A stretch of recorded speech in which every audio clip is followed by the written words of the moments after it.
Alors, il y a une particularité de la France, c'est que en France, on se méfie du marché, on se méfie de la concurrence. Pour parler vulgairement, on se méfie du capitalisme. Et en sens inverse, on est un pays où il y a une confiance, en fait, dans les mécanismes publics.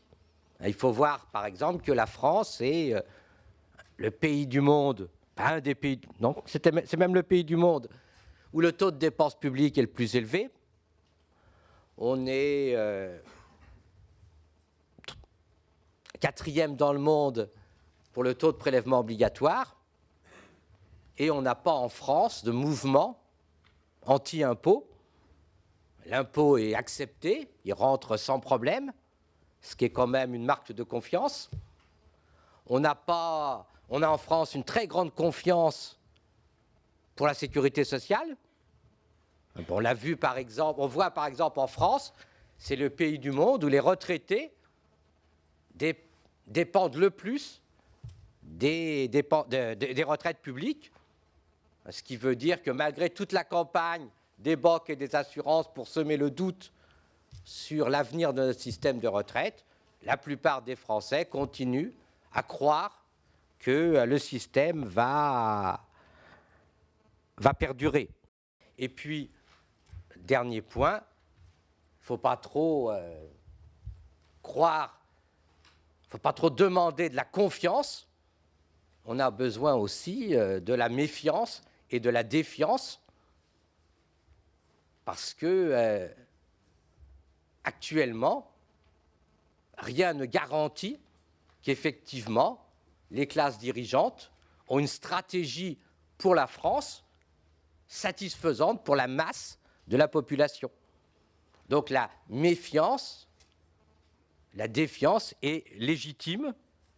On a imposé au peuple un certain nombre de choses qu'il ne souhaitait pas vraiment, l'Europe, la mondialisation.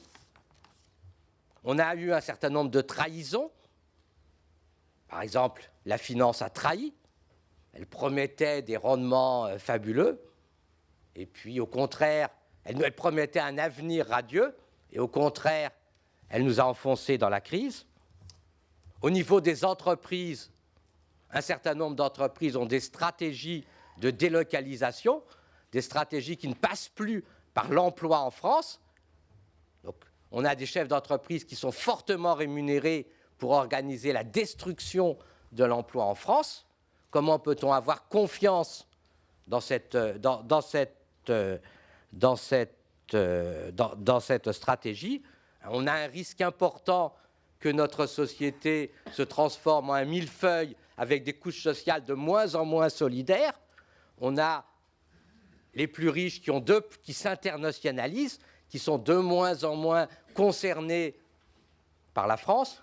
On a un grand nombre des plus riches qui partent à l'étranger, qui vont voter aux élections, mais qui ne payent pas d'impôts en France. C'est quand même des éléments qui nuisent fortement à la confiance. Donc, on a un tableau nécessairement ambigu. Et si on veut restaurer la confiance, ce n'est pas seulement en disant aux gens « tout va bien, ayez confiance ». Il faut effectivement que les classes dirigeantes, que les hauts fonctionnaires aient un avenir pour la France et un avenir qui englobe effectivement l'ensemble de la population. Je me souviens, les promoteurs du CPE disaient, moi je me souviens d'une rencontre avec le conseiller social de Dominique de Villepin à l'époque, tenait à peu près comme discours, mais pourquoi ne faites-vous pas confiance aux entreprises? Et les jeunes ne faisaient pas confiance. Mais tout simplement parce que, pour deux raisons.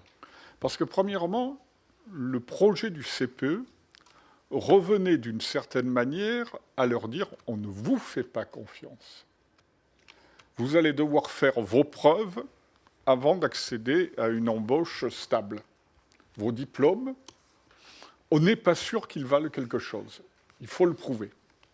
Donc, j'étais sensible à ce que disait Herman Van Rompuy sur la réciprocité de la confiance. C'était un premier élément. Mais deuxièmement, quelle était l'expérience quotidienne des jeunes à travers leur expérience personnelle, celle de leurs proches, ce qu'ils voyaient? C'était des entreprises qui les utilisaient comme stagiaires, qui les payaient mal. C'était des entreprises qui ne faisaient strictement rien pour l'emploi des jeunes. Et donc, comment peut-on avoir de la confiance dans ce contexte?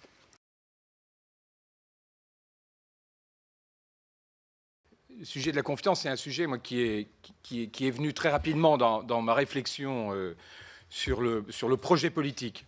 C'est-à-dire que je me suis présenté, vous l'avez rappelé, à des élections municipales quand il y a eu un moment pour moi de perte de confiance entre un discours et une réalité sur le terrain, entre finalement une dimension extrêmement verticale de la politique par rapport à une nécessité politique qui est, de mon point de vue, de travailler sur une échelle plus horizontale.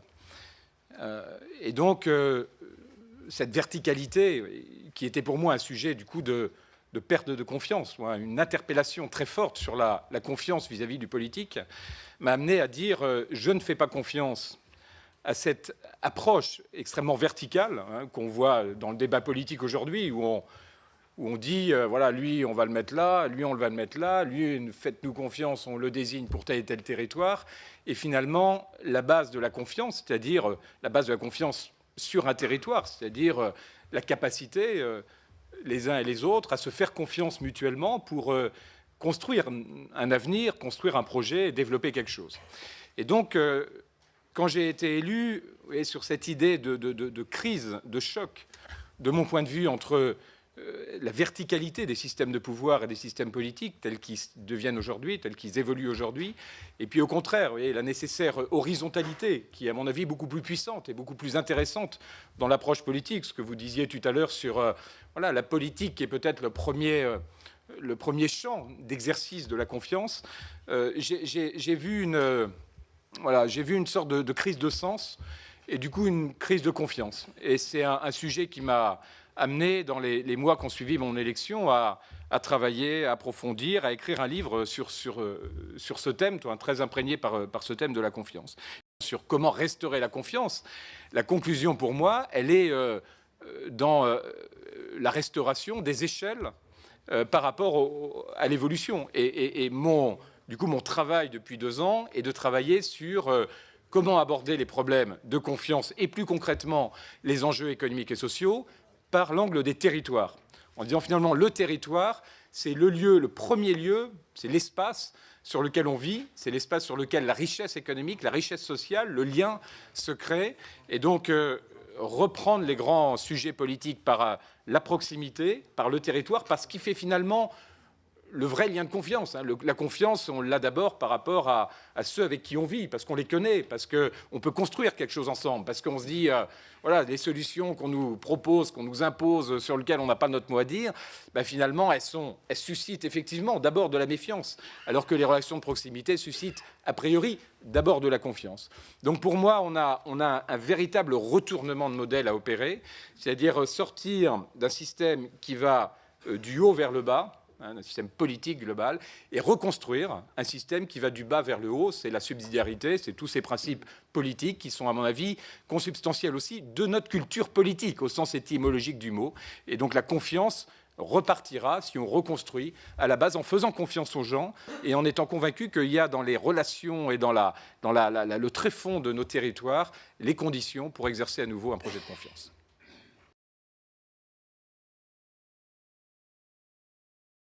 Sur les systèmes de protection sociale, je crois qu'il faut être très attentif à la question des jeunes générations, y compris dans les systèmes de protection sociale obligatoires. Je crois que la perte de confiance des jeunes générations dans les dispositifs de protection sociale obligatoires, notamment, pourrait être catastrophique.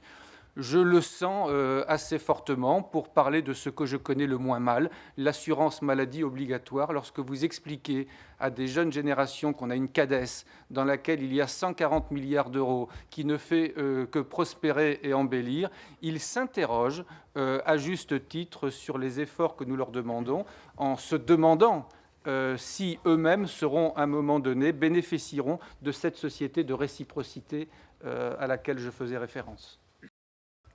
Alors que nous savons que les dépenses de santé vont continuer d'augmenter plus vite que la richesse nationale. Et quand on constate, par exemple, que s'agissant de l'optique, l'assurance maladie obligatoire, elle ne rembourse plus que 4%, certains imaginent que l'on pourrait transférer à ce qu'on appelle les complémentaires la totalité d'un certain nombre de risques, par exemple l'optique, le dentaire.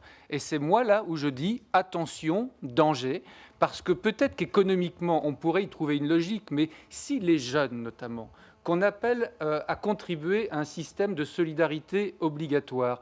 Le jour où ils ont besoin de recourir au système de soins dans la première partie de la vie, par exemple pour l'optique et le dentaire. Si la sécurité sociale ne répond absolument plus présente aux besoins qui est le leur, alors je dis là, il y a un véritable risque de perte de confiance, il y a un véritable risque de souhaiter sortir de ce mécanisme de solidarité nationale obligatoire. C'est ce sur quoi je voulais peut-être insister pour reboucler avec mon propos du début. Soyons attentifs à ce que les jeunes générations, notamment, ne perdent pas confiance dans ces dispositifs de solidarité nationale qui sont, quand on parle de santé, définitivement le système le plus juste, le plus efficace et le plus performant, parce que c'est celui qui réunit le mieux les conditions de la solidarité sur une assiette la plus large possible, naturellement. Et lorsque vous avez 9000 salariés, eh bien, ils attendent de vous que dans leur quotidien de salariés, ils vivent eux-mêmes ces notions, j'allais dire, de solidarité et de respect de la personne humaine. Et moi, je peux vous dire que le fait de faire des grands discours, de proclamer des intentions généreuses, ne dit rien, mais alors absolument rien du tout sur la manière dont vous serez capable de le faire vivre ou de ne pas le faire vivre à l'intérieur de votre entreprise. Et moi, j'ai noté parmi les 9000 salariés de la MGN des attentes très très fortes sur ces sujets-là, et pour le dire, un grand écart entre ce qu'ils percevaient dans leur quotidien et ce qu'ils attendaient eu égard à l'ambition affichée par leurs dirigeants. Donc là, on a vraiment, ce sont des sujets qui sont très très importants. Ce que je veux dire, c'est quand une entreprise proclame des valeurs, je crois que l'attente en son sein en est en quelque sorte démultipliée. Et c'est vrai que le langage des actes est donc extraordinairement important, et je crois que nous avons encore les uns et les autres de très très grands champs de réflexion et d'innovation sur la manière dont on fait vivre les relations sociales, dont on gère les ressources humaines, comme on le dit aujourd'hui.